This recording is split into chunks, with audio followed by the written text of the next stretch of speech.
kettle balls. Hello, and welcome to The Dugout, the show that does for the beautiful game what Wayne Rooney does for the children of this country. Expands their vocabulary. Yes, Ronaldo has been punished for swearing at a television camera by being given a 2-match ban, the potty mouth. And that's all well and good until you consider that Ashley Cole recently shot a man and didn't even get a slap on the wrist. Football, it's a funny old game. And talking of funny, that brings me nicely onto Tottenham's performance in the Champions League. Yes, Harry Redknapp's brave but ultimately useless boys were beaten in spectacular fashion by Real Madrid, almost certainly ending their chances of making the semi-finals. I, for one, am delighted, as you can probably see by the way I've redecorated this place in celebration. Looks good, doesn't it? Yeah. Anyway, since we were last on your screens, there's also been a load of international games no one really cares about, the highlight of which was England beating Wales after 14 minutes and then just running around for a bit for the rest of the game. In more good news for Capello's men, their reinstated skipper John Terry lasted a full 90 minutes without having sex with anyone's wife. Well done, John. And a statue of Michael Jackson has been unveiled at Fulham, prompting the entire football world to make hilarious jokes at the Prince of Pop's expense. Oh, isn't that statue off the wall? Oh, isn't it bad? Doesn't it make you want to scream? I'll tell you what makes me want to scream. Bloody rubbish jokes about Jacko people. Seriously, the way you make me feel is sick. Why don't you just beat it?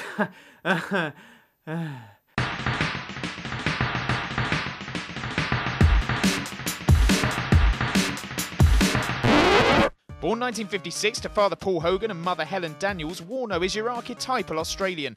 He loves at Foster's, he's well tanned, he owns over 1,000 hats with corks attached, and he's got an IQ of under 63.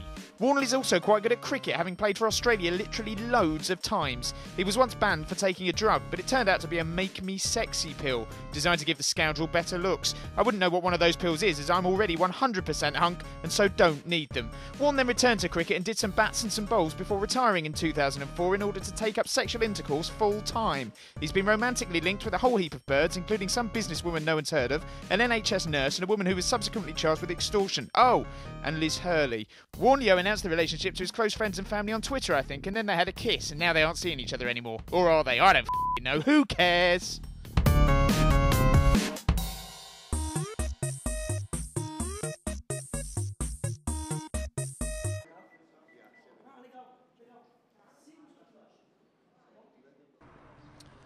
The result was very bad. It's 5-1. It's not a good day at the office. You beat England, no matter about Ireland or Scotland. As long as you beat England, like, you know.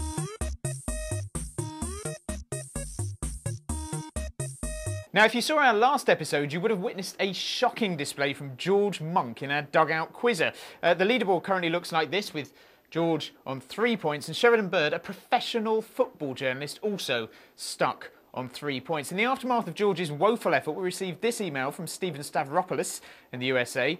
Oi, I could answer at least 6 of those questions and I'm a yank. Sheridan and Monk should be embarrassed that they even contacted the show. Put me on and I will beat their scores. Cheers, Stephen. Well, we love a brash American here on The Dugout, so to put his money where his mouth is, please welcome on the line, Stephen Stavropoulos. Hello, Stephen, you okay? I'm doing well, and yourself? Yeah, very good, thank you. Now, judging from that email, you're more than confident of beating Sheridan and George, am I right? Very confident. Okay, well, if you're ready, then we will begin in 3, 2, 1. Who does Robbie Fowler currently play for? I'm sorry, who to who? Who does Robbie Fowler currently play for? He plays somewhere in Australia. I don't even know. Pass. No, spell Molyneux. I'm sorry, one more time? Spell Molyneux, Wolves' ground? Molyneux. M-O-L-I-N-E-A-U-X. No, I'm afraid that's wrong. Name 3 clubs still in this year's FA Cup. 3 clubs in this year's FA Cup? That is embarrassing. You can pass if you want. Manu, Chelsea. No, I'm afraid not. Chelsea aren't in it. Who's the manager of Norwich City? I don't know. Pass. Name Charlton's ground. Pass. What nationality is Wigan's Steve Gahori? Steve Gahori. Indian. No, I'm afraid not. True or false? Sparky Mark Hughes earned his nickname after being electrocuted by a faulty Sega Mega Drive. False. That is correct. That is also time, Stephen.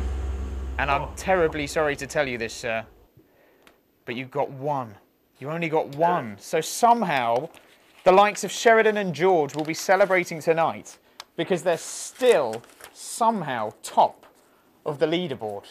Can you believe that? What went wrong? Yeah, that's pretty embarrassing. What went wrong, Stephen? What went wrong? Apart from our leaderboard, which is falling apart, you can't see that at the moment. Did anything go wrong? What was the issue there? You know what? Just sort of buckled. I knew a few of those. I know how to spell. At least I thought I knew how to spell it correctly, and I think I just buckled. That's what it was. Well, it's a tragedy, but these things happen. I hope you continue watching, and fingers crossed someone will get naught, and therefore you won't make off with a wooden spoon. Fantastic stuff. And if you think you can beat George or Sheridan's score, then why not send us an email to the Dugout at football365.com or chuck us a message on the Facebook page. The address is on your screen right now.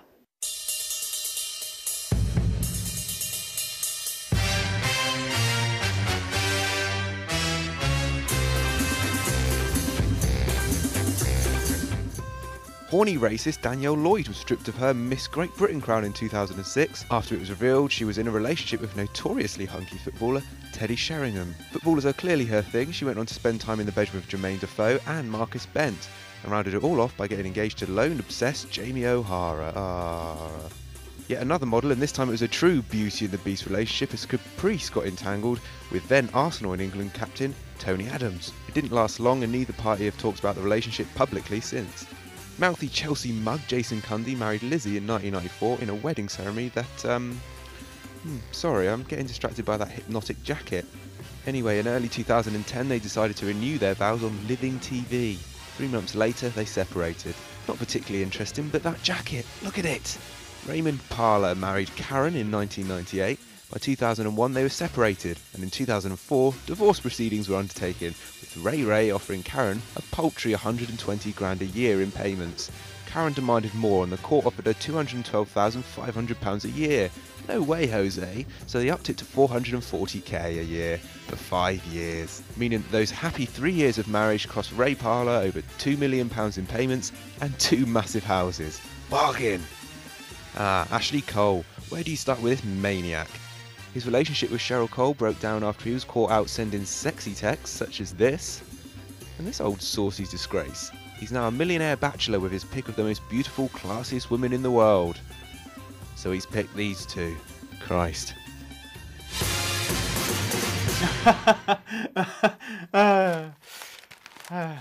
Now here's something particularly mental for you. Last week, Colchester United fans were treated to undoubtedly the greatest half-time entertainment in the Football League. The Super Bowl may have Bruce Springsteen, millions of dollars and a couple of boobies flying out left, right and centre, but we can beat that in dear old Blighty.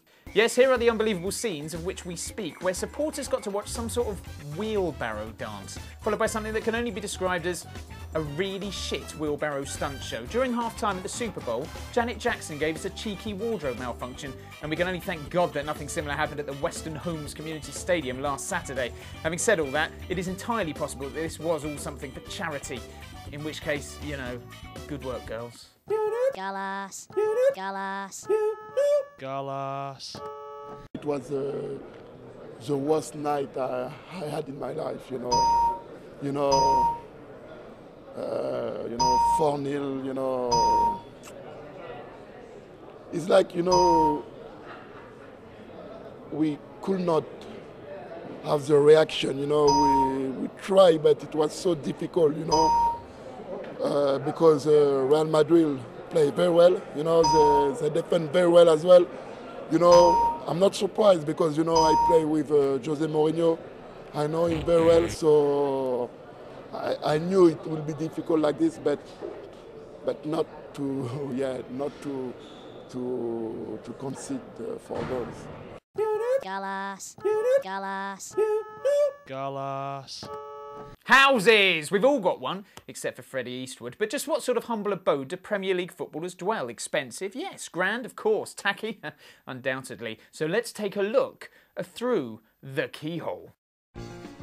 Old Mika sold his house in Cheshire for around £3 million back in the heady days of 2010. The pad included this rather lovely amusement arcade. God, he hasn't even got a PS3. What a mug. Richards collapsed during last week's England under-21s game, so in his new house he's installed an oxygen chamber to sleep in, like some sort of alternative Michael Jackson come back to life. One who's a footballer, British and black. Pint-sized Defoe has grown tired of this massive gaff up in Hertfordshire, you know? So he's selling the bugger for £3.75 million. Not a bad place, but why has he got such a massive empty bedroom, but a crammed-in cinema room? And why does he need a step to get into the bath like a 4-year-old?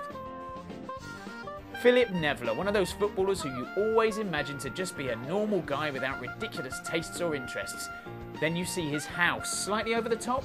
Yes, in a way. Nevler sold his Grade 2 listed home a couple of years ago. It may have cost millions and millions and apparently is a tribute to Versace, but you can't help but feel it's a more exaggerated version of your nan's house.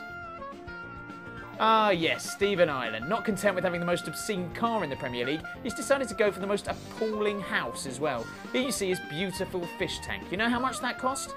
£100,000. 100 grand! It even has built-in Wi-Fi. But why? Then there's this tasteful room. And let's not forget those homes that never quite made it, the cream of the crop being this. Gary Neville's Teletubby-themed thing, which failed to get planning permission. For shame, for shame.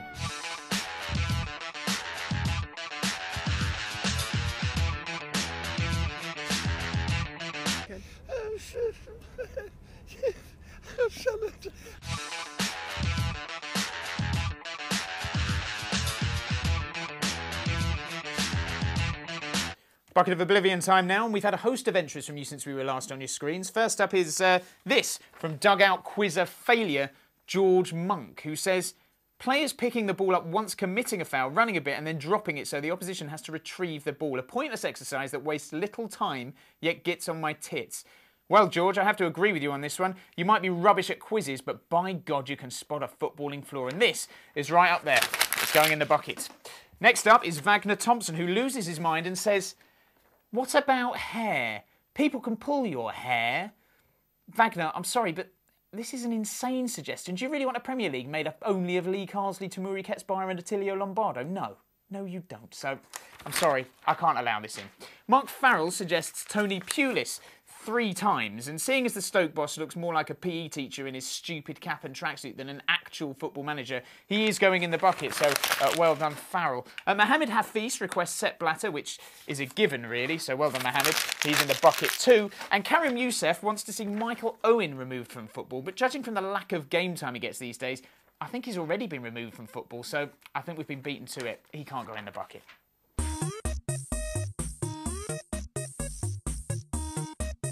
The things I do, hey? I've had a little growth spurt overnight, and this is the product. Do you like it? I'm a fan of You know when they say you always end up looking like your parents? My mum had a perm in the 80s. Hey, come on now. There's no need for that. Getting personal, we're just having a laugh. Oh. No, I hope I do. Well, I know it, yeah. Yeah, right.